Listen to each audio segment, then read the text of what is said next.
Computers, smartphones, tablets, television. These are all things we've grown accustomed to using in our everyday lives. It's how we connect with each other. It's how, with a click of a button, we can enter new worlds and sometimes even escape our own. Want to know the answer to something? Google it. Bored? YouTube it. Want to make your life easier? There's an app for that. Technology has undoubtedly made life easier, but has it also become a crutch? And what about the children of society, or aka the digital natives? Have they become too dependent on technology? I will be the first to admit that it's easier to hand my daughter a tablet than it is to read her a book or take her outside to play. Do I always do this? No. Do I do this more than I'm willing to admit? Yes. Life gets busy. I personally can spend hours scrolling through social media sites, surfing the web, watching YouTube videos, you name it. The screen can be very addicting. It's a real concern that a lot of people share today. And what about for children? What are the effects that screen time has on a child's cognitive, mental, and physical health? What are the benefits? What are ways we can manage it? And just how much is too much? Side note, I'd like to tell the audience that these studies were conducted prior to the recent COVID-19 pandemic. Screen time has significantly increased due to stay-at-home orders, at-home schooling, and the like. The effects of screen time on the brain. According to recent research conducted by Harvard Medical School, pediatrician Michael Rich states, "It's not how long we're using screens that really matters. It's how we're using them and what's happening in our brains as a response."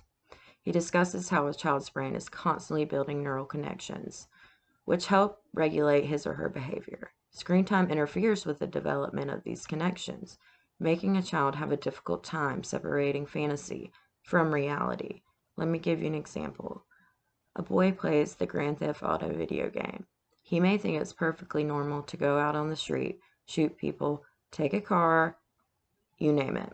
But we as adults know that this is not realistic. In addition to this, blue light, which is a type of light emitted from screen devices, also affects sleeping patterns. It disrupts sleep patterns by suppressing melatonin.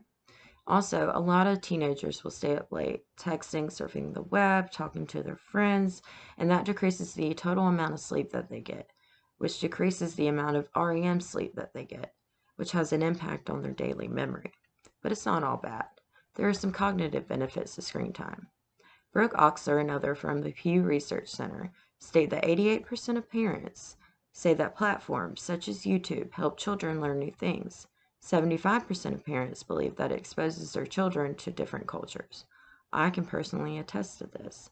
My child has learned an immense amount of information just by watching a few YouTube videos. She's learned all about the ABCs and the 1, 2, 3s. She's also learned a little bit about good behaviors and manners, as well as different cultures. I even think she's picked up a few languages from watching the videos from around the world. Kidding. But screen time can be harmful and beneficial to a child's brain development, depending on the content of the source, as well as the overall time spent. But what about the effects on the physical health?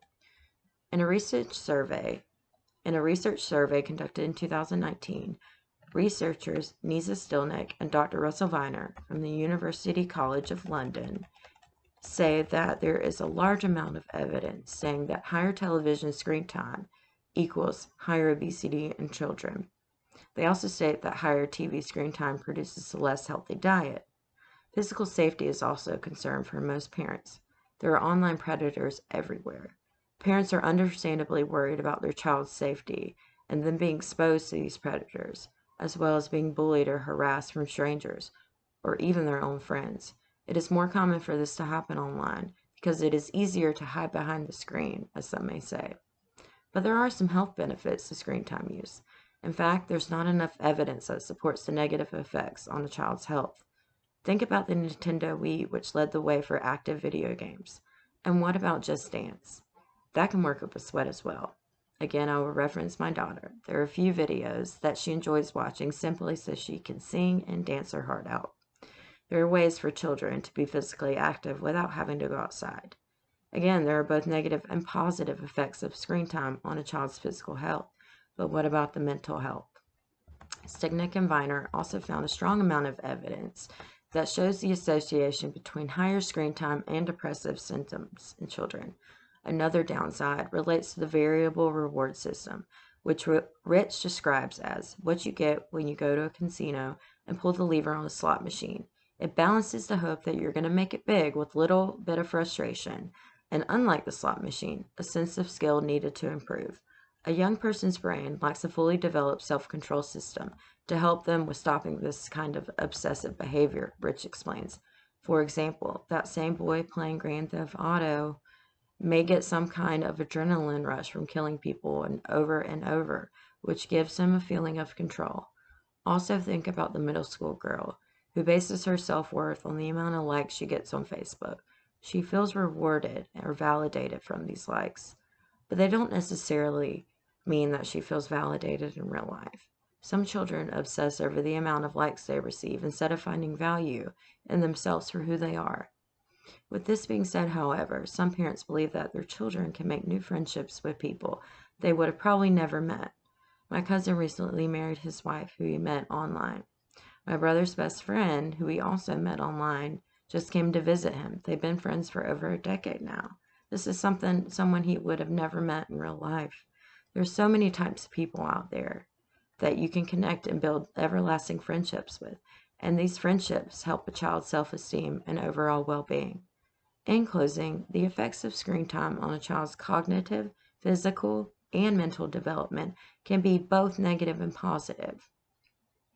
There are many factors that come into play, and just like most things in life, moderation is key. Luckily for us, researchers have already implemented ways in which we can manage screen time use in our children. Rich states fire was a great discovery to cook our food, but we had to learn it could hurt and kill us as well.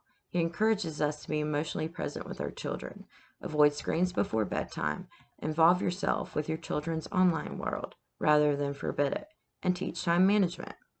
In addition to this, the American Academy of Pediatrics recommends limiting screen time to an hour a day for 2 to 5-year-olds and no more than 2 hours a day for older children. So, I challenge you, my audience, to encourage appropriate screen time use for your children and for yourselves. Try calling instead of texting. Have actual FaceTime instead of FaceTime. Go outside, read a book, or develop a new hobby.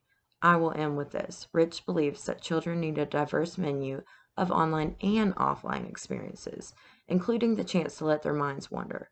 Boredom is the space in which creativity and imagination happen. Thank you.